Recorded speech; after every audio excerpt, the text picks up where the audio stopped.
Dans la basilique du Saint-Sépulcre, la communauté chrétienne s'est réunie pour célébrer la solennité du corps et du sang du Christ et le jubilé d'or du sacerdoce du patriarche latin.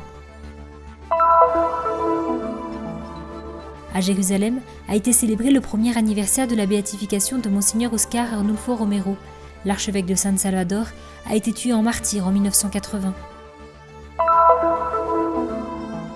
Le 21 mai, la communauté chrétienne de Jérusalem a célébré le premier anniversaire de la canonisation des deux sœurs palestiniennes, Marie-Alphonsine Gattas et Mariam Bawardi.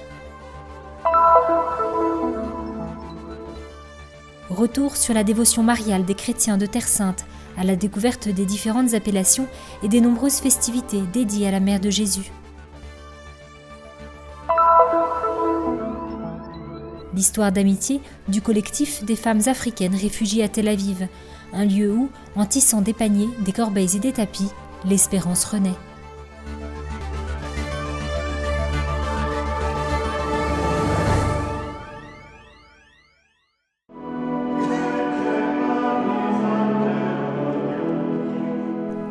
À l'occasion de la célébration du Corpus Christi dans la basilique du Saint-Sépulcre, l'Anastasie s'est remplie de prêtres, de religieuses et de fidèles. Une cérémonie qui a commencé avec l'entrée solennelle du patriarche latin de Jérusalem.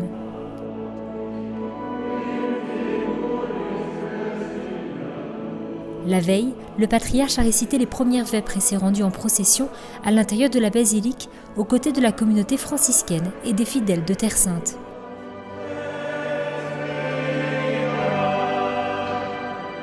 Un chant de louange a précédé le début de la solennité du corps et du sang du Christ. La messe solennelle a été célébrée juste devant l'édicule. Dans son homélie prononcée en français, le patriarche a souligné que la transsubstantation du pain et du vin dans le corps et le sang du Christ est un don que le Christ fait de lui-même, un don de l'amour plus fort que la mort, de cet amour divin qui transfigure le corps et ressuscite d'entre les morts. Lors de la cérémonie ont également été célébrés les 50 ans de sacerdoce du patriarche latin de Jérusalem, Monseigneur Fouad Toual. Le vicaire patriarcal, Monseigneur Jacinto Marcuzzo, a remercié Monseigneur Toual pour son ministère, tandis que le nonce apostolique en Israël, Monseigneur Giuseppe Lazzarotto, a lu une lettre du pape François dans laquelle ce dernier a retracé la vie religieuse du patriarche, de son entrée au séminaire à sa nomination en tant que chef de l'Église de Jérusalem par le pape Benoît XVI. Nous souhaitons vous faire parvenir, comme si nous étions présents à vos côtés, tout notre amour fraternel et implorer sur vous les riches récompenses divines avec notre bénédiction paternelle, à votre personne tout d'abord, puis aux fidèles autour de vous. Je désire avant tout remercier le Seigneur pour la grâce du sacerdoce, pour la grâce de la vie, pour la grâce de servir l'Église de Jésus, pour la grâce de ses nombreux amis qu'il a mis sur ma route. Il est beau de ne pas se sentir seul dans cette mission difficile à Jérusalem, où les défis sont si nombreux. Il va de soi qu'en remerciant le Seigneur, je souhaite aussi remercier mes supérieurs, le Saint-Père en personne et vous tous ici réunis. Ai superiori, al Santo Padre stesso, a tutti quanti, è una cosa dovuta. La solennité du Corpus Christi a été instituée par le pape Urbain IV le jeudi après l'octave de la Pentecôte en mémoire du miracle eucharistique arrivé en Italie. À la fin de la consécration, en effet, des gouttes de sang ont commencé à tomber de l'hostie sur le prêtre qui célébrait la messe et doutait de la présence de Jésus dans l'Eucharistie. Ce dernier, lorsqu'il porta la relique au Saint-Père, s'était exclamé « Corpus Christi ».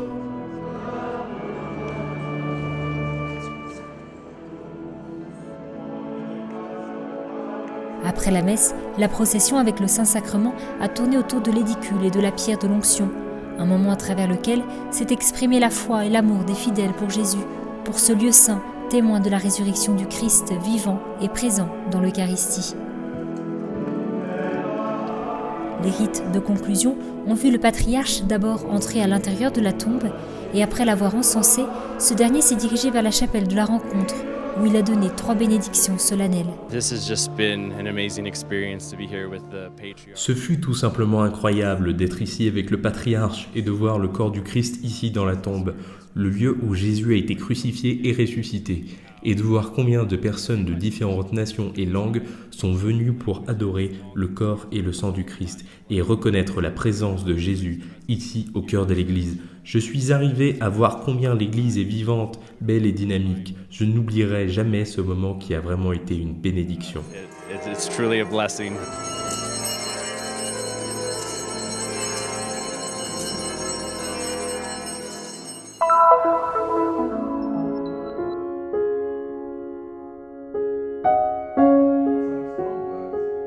C'était le 24 mars 1980.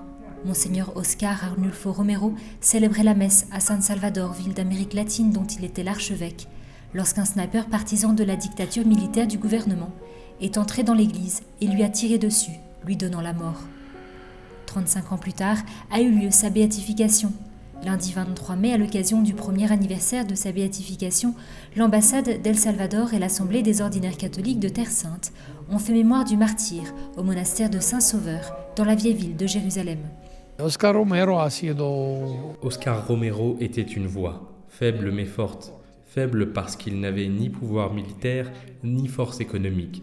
Ce n'était pas la voix de la majorité, mais celle de l'Église. Mais cette Église dérangeait. En espagnol, on dit « molestava ». Elle dérangeait beaucoup de gens et ils ont donc décidé de le tuer. Mucha gente, disturbava tanta gente e hanno deciso di ucciderlo. L'archevêque salvadorien a été tué pour avoir dénoncé les violations des droits de l'homme par la dictature militaire alors en vigueur dans ce pays d'Amérique centrale. Toute sa vie durant, les pauvres, les opprimés et les plus petits ont été au centre de sa mission. We see Monsignor Romero not only as our saint, Nous gardons la mémoire de Monseigneur Romero comme celle d'un saint, mais aussi comme un guide spirituel pour San Salvador. Il nous fallait donc célébrer cet heureux événement arrivé l'an dernier à San Salvador, ici, en Terre Sainte. place a year ago in San Salvador, here in the Holy Land. I think that we have similar Il y a des choses en commun entre le contexte de la Terre Sainte et celui de San Salvador, en particulier ces temps-ci. La répression, la violence, les meurtres. La situation est différente, mais le message est le même. L'amour, la défense des plus pauvres. Le message que nous sommes tous frères et sœurs et que nous devons être des témoins. C'est la plus grande chose que nous avons apprise de l'archevêque Romero. Être des témoins de Jésus-Christ dans une réalité Jesus Christ in difficile. difficult situations. À Jérusalem, une rencontre simple mais intense. Après les salutations des autorités, la projection du documentaire réalisé par Peter Chappell en souvenir de Romero, puis une présentation du père Jamal Rader sur les martyrs chrétiens d'aujourd'hui et sur l'héritage laissé par l'archevêque. Parmi les personnes présentes se trouvait une femme venue d'El Salvador avec une histoire exceptionnelle, l'histoire du 3e miracle enregistré au Vatican, obtenu par l'intercession de l'archevêque martyr. Estamos aquí en Tierra Santa Nous sommes en Terre Sainte parce que nous voulons faire un pèlerinage, parce que Monseigneur Romero a touché nos vies et qu'il fut une bénédiction incroyable. Grâce à lui, par son intercession, nous avons demandé la guérison de ma mère qui, à la suite d'un accident, avait été hospitalisée. Et grâce à son intervention, sa grande foi en Dieu, nous avons assisté à la guérison de ma mère. Nous espérons et nous avons confiance en Dieu qu'un jour, Monseigneur Romero pourra devenir saint, parce qu'il l'est. Monseigneur Romero était, est et sera un exemple de paix, d'amour, d'unité et de réconciliation. Esperamos y confiamos en Dios que un día Monseñor Romero pueda llegar a ser santo, porque lo es.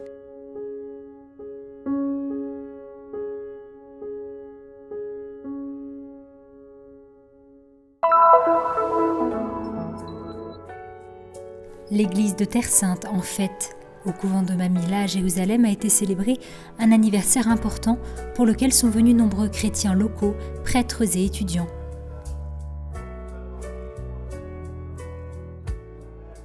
Siamo riuniti oggi questa sera con la parrocchia di Gerusalemme.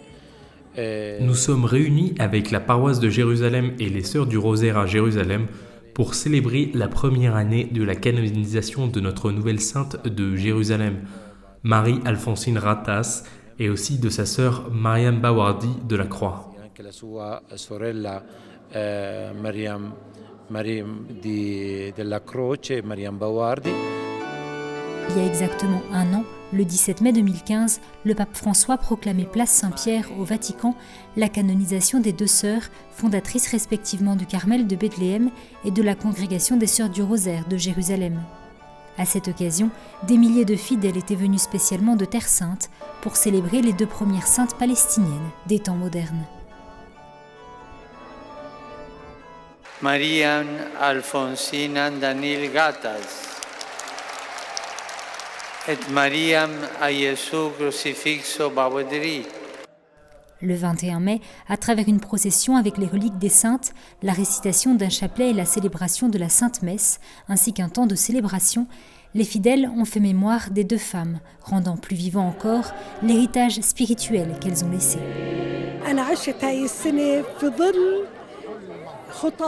J'ai vécu cette année sur les traces de Marie-Alphonsine, bien que parfois il m'est arrivé de l'oublier.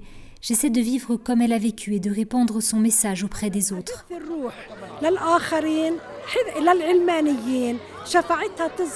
À la fin de la messe, tous les fidèles ont reçu à travers le père Firassi Jazine la bénédiction avec l'icône de Sainte Marie-Alphonsine avant de prier sur la tombe qui abrite ses restes, dans le sillage des paroles prononcées par le pape François place Saint-Pierre. Cultivons dans notre cœur l'engagement de demeurer dans l'amour de Dieu, en restant unis à lui et les uns avec les autres et en suivant les traces de ces deux femmes.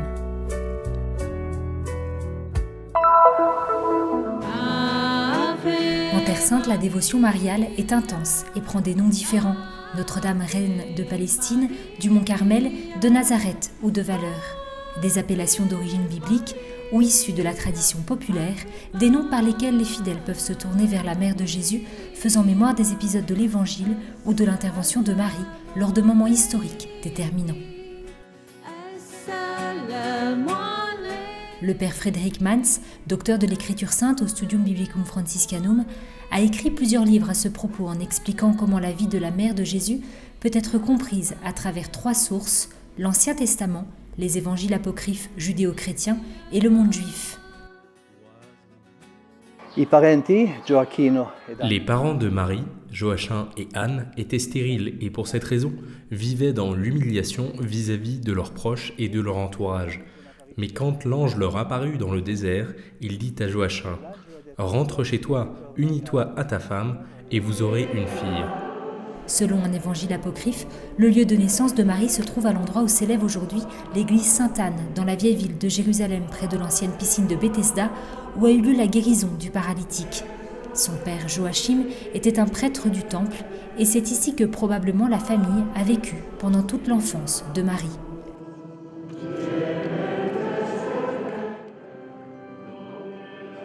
Il n'y a pas d'écrit précis, mais il est dit que lorsque Marie eut 12 ans, elle déménagea avec ses parents à Nazareth, ville juive où la parole s'est faite chair.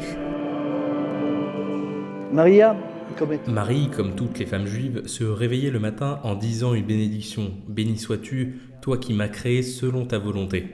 Et quand l'ange vint et lui demanda de faire la volonté de Dieu, elle répéta à nouveau « Je suis prête à faire la volonté de Dieu ». Marie de Nazareth est celle qui a dit oui et qui a accepté de porter en son sein le Fils de Dieu. Une mission d'une grâce infinie, mais qui n'a pas manqué de difficultés. Comme de nombreuses femmes aujourd'hui, Marie a dû s'enfuir et se réfugier pour sauver son fils de la mort. Marie a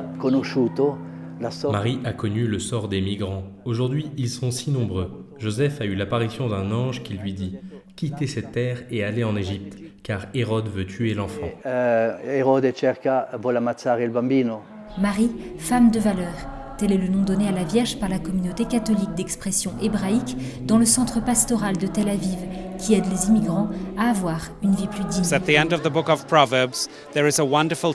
À la fin du livre des Proverbes se trouve un texte magnifique sur la vocation de la femme qui décrit si bien la Vierge. Mais pas seulement elle. Beaucoup de nos paroissiennes sont aussi ces femmes fortes qui ont quitté leur famille, qui ont tout abandonné pour venir ici et travailler dur pour soutenir leurs proches. Nous avons donc pensé que nous pourrions vraiment nous tourner vers la Vierge afin qu'elle soit notre modèle. C'est ainsi que nous l'avons appelée Notre-Dame de Valeur et qu'est née cette célébration. And then the feast was born. Parmi les dévotions à la Vierge Marie en Terre Sainte, celle aussi à Notre-Dame, reine de Palestine, dont le sanctuaire a été construit pour prier pour la paix. Notre-Dame de Palestine est la Vierge de toute la Terre Sainte, celle qui intercède pour tout le monde, pour les Juifs, pour les musulmans et les chrétiens, afin que nous puissions avoir la paix et la réconciliation. La Vierge de la bataille, Marie est également rentrée dans l'histoire sur le mont Carmel à Haïfa, intercédant pour la paix au cours de la Première Guerre mondiale. Des dévotions qui témoignent, même discrètement, de comment la Vierge Marie a laissé son empreinte sur cette terre qui est sainte et se faisant proche, telle une mère, des cœurs de tous ses enfants.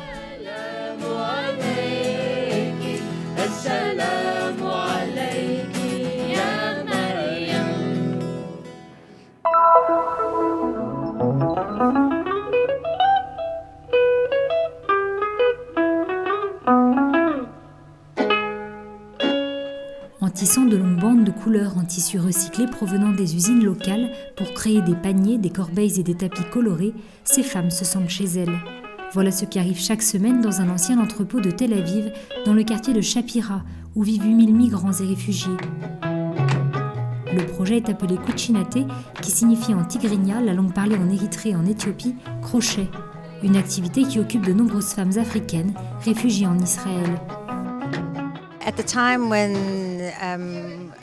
J'ai décidé de lancer ce projet à l'époque où de nombreuses femmes arrivaient d'Afrique orientale par le Sinaï. Elles étaient pour la plupart d'Érythrée, d'Éthiopie et certaines du Soudan. J'ai pensé qu'il pouvait être thérapeutique de faire quelque chose d'artistique, quelque chose qui pourrait leur apporter un certain revenu et surtout les rassembler pour travailler ensemble. C'est ainsi qu'est né ce projet.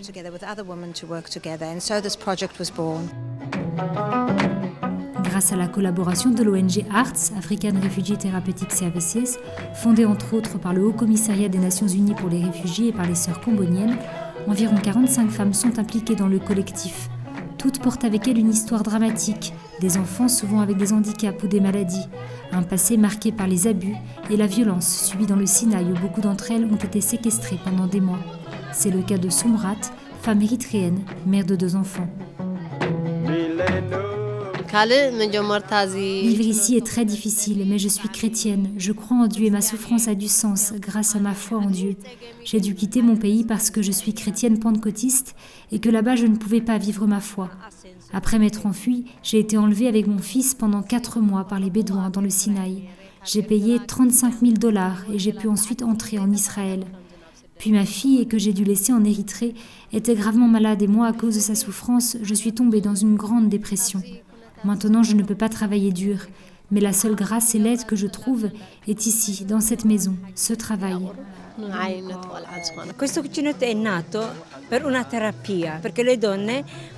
Ce projet est né comme une thérapie pour ces femmes, parce que les femmes, lorsqu'elles sont arrivées après avoir échappé aux mains de leurs bourreaux dans le Sinaï, ne faisaient que dormir, et leurs enfants, même s'ils avaient plus d'1 an, ne savaient pas marcher ni ramper. Elles ne se rendaient pas compte qu'elles avaient besoin d'aide et qu'elles pouvaient parler de leur douleur.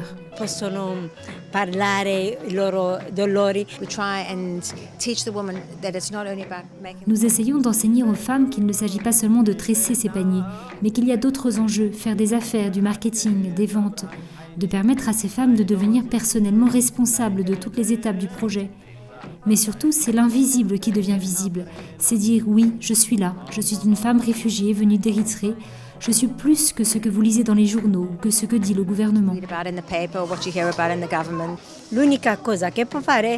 La seule chose que vous pouvez faire, c'est de les faire asseoir ensemble, les faire travailler de sorte qu'elles puissent gagner quelque chose, mais surtout qu'elles puissent parler. Cela les aide beaucoup. Elles s'aident les unes les autres et invitent même d'autres femmes. Un designer a d'abord enseigné aux premières membres du collectif comment tresser les paniers, puis ce sont les femmes elles-mêmes qui ont personnalisé les modèles et transmis le métier aux nouvelles arrivées. Mais ce n'est pas tout. Parmi les différentes activités proposées par le collectif se trouvent également des soirées privées et des événements pour apprendre l'art du crochet. Aujourd'hui, sur le site www.kuchinate.com, il est possible non seulement d'acheter les produits, mais aussi de participer à des événements privés pour apprendre l'art du crochet. Les femmes et les bénévoles du centre ont chacune leur histoire, leurs origines, leur âge et leur religion, faisant de ce qui est tissé bien plus qu'un simple entrelacement de tissu ou de polyester.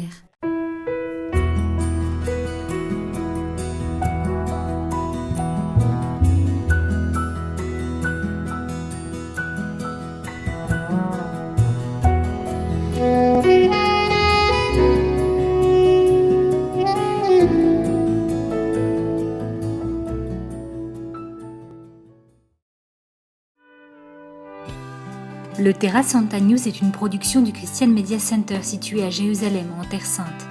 Pour plus d'informations à propos du Terra Santa News et du Christian Media Center, vous pouvez consulter notre site web en bas de cet écran.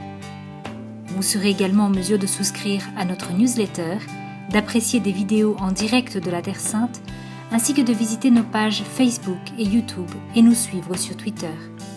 Venez visiter le site du Terra Santa News.